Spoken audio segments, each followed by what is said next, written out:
မင်္ဂလာပါဗျဒါခုနကကျွန်တော်တို့စီးရဲဝေါ်ချိန်ရမြင်ကြစစ်မှာဖြစ်ပါတယ်ဗျက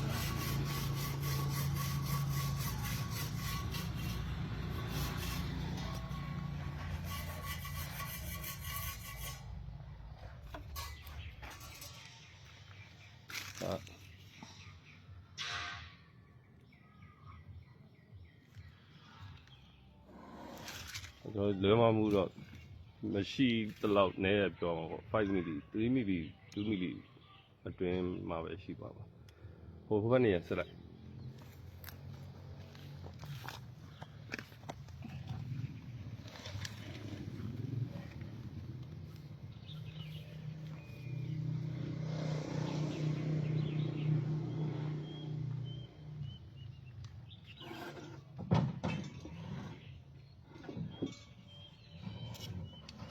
ဒီဘက်တစ်ချက်စစ်ပြီးဒီဘက်နေအဆုံးစစ်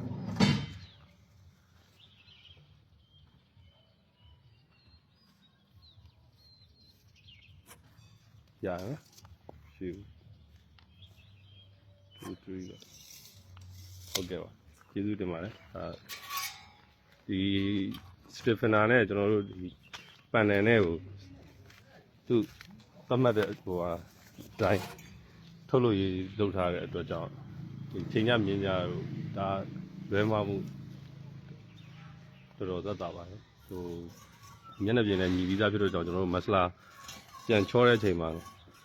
မဆလာကုန်ကြမှုလည်းသက်သာတယ်လို့လုပ်ငန်းမြန်ဆန်မှုအတွက်လည်းအများကြီးအထောက်အကူဖြစ်တယ်အကြောင်းရိုက်ကူးပေးတာပါဗျာကျေးဇူးတင်ပါတယ်